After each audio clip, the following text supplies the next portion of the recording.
Hi friends, welcome back to my YouTube channel.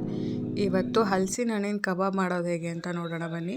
ನೋಡಿ, ಎಲ್ಲ ಮಸಾಲೆಗಳನ್ನ ready ಮಾಡಿ ಇಟ್ಕೊಂಡಿದ್ದೀನಿ. ಹಾಗೆ ಹಲಸಿನಕಾಯಿನ ಕೂಡ ಬೇಯಿಸ್ಬಿಟ್ಟು ಇಟ್ಕೊಂಡಿದ್ದೀನಿ. ಒಂದು 10ರಿಂದ 15 ನಿಮಿಷ ಕುಕ್ ಮಾಡಬೇಕು. ಜಿಂಜರ್ ಗಾರ್ಲಿಕ್ ಪೇಸ್ಟು, ಲೆಮನ್ನು, ಹಲಸಿನಕಾಯಿ, ಅರಿಶಿನ, ಉಪ್ಪು ನಾವು ಒಂದೊಂದು ಆ್ಯಡ್ ಮಾಡ್ತಾ ನಿಮಗೆ ಎಕ್ಸ್ಪ್ಲೈನ್ ಮಾಡ್ತಾ ಹೋಗ್ತೀನಿ. ನೋಡಿ, ಒಂದು ಬೌಲ್ಗೆ ಅಷ್ಟು ಕುಕ್ ಆಗಬೇಕು. ನೋಡಿ, ಹಂಗೆ ಕುಕ್ಕಾಗಿರೋ ಹಲಸಿನಕಾಯಿನೆಲ್ಲ ಸೇರಿಸ್ಕೋಬೇಕು. ನೆಕ್ಸ್ಟು ಉಪ್ಪು, ಅರಿಶಿನ, ಖಾರದ ಪುಡಿ, ಧನಿಯಾ ಪುಡಿ, ಜೀರಿಗೆ ಪುಡಿ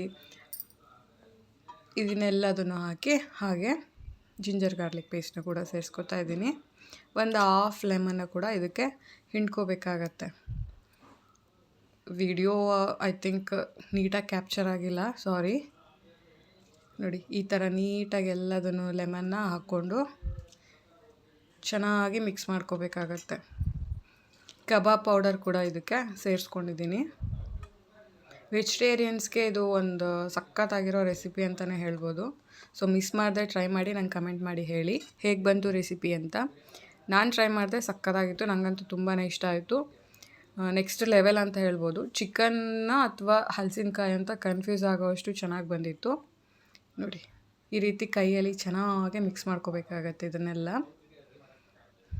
ಹೇಳ್ದೆ ಅಲ್ವಾ, ವಿಡಿಯೋ ನೀಟಾಗಿ ಬಂದಿಲ್ಲ. ಆ ಕಡೆ ಈ ಕಡೆ ಕಲ್ಸ್ಕೊಂಡು ಹೋಗ್ತಾ ಇದ್ದೀನಿ ನಾನು.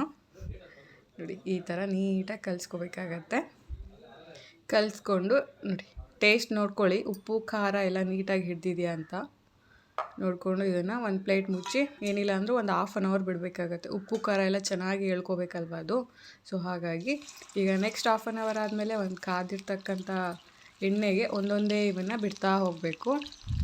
ಕೇರ್ಫುಲ್ಲಾಗಿ ಬಿಡಬೇಕು. ಹಾಗೆ ಅದಕ್ಕೆ ನಾವು ಮಿಕ್ಸ್ ಮಾಡ್ಕೋಬೇಕಾದ್ರೆ ನೀರನ್ನ ನೋಡಿಬಿಟ್ಟು ಸ್ವಲ್ಪನೇ ಹಾಕಿ ಮಿಕ್ಸ್ ಮಾಡ್ಕೋಬೇಕು. ಭಾಳಷ್ಟು ಹಾಕಿಬಿಟ್ರೆ ನಿಮ್ಗೆ ಈ ಥರ ಬಿಟ್ಕೊಳ್ಳಿಕ್ಕೆ ಬರಲ್ಲ. ಕೈಯಲ್ಲೇ ಸ್ವಲ್ಪನೇ ಚಿಮ್ಕಿಸಿ ಕಲಸಿ ಇಡಬೇಕಾಗತ್ತೆ ಹಲಸಿನಕಾಯಿ ಮತ್ತು ಆ ಮಸಾಲೆಗಳು. ನೋಡಿ, ಎಷ್ಟು ಕಲರ್ಫುಲ್ಲಾಗಿತ್ತು ಫ್ರೆಂಡ್ಸ್. ನಾನು ಏನೂ ಲೈಕ್ ಆಚೆಯಿಂದ ತಂದಿದ್ದೇನೂ ಹಾಕಿಲ್ಲ, ಎಲ್ಲ ಹೋಮ್ ಮೇಡೇ ಹಾಕಿರೋದು. ನೋಡಿ, ಎಷ್ಟು ಸಖತ್ತಾಗಿ ರೆಡಿಯಾಗಿದೆ. ಈ ವಿಡಿಯೋ ನಿಮಗೇನಾದರೂ ಇಷ್ಟ ಆಗಿದ್ರೆ ನನ್ನ ಚಾನಲ್ನ ಮರೀದೆ ಸಬ್ಸ್ಕ್ರೈಬ್ ಮಾಡ್ಕೊಳ್ಳಿ. Thank you.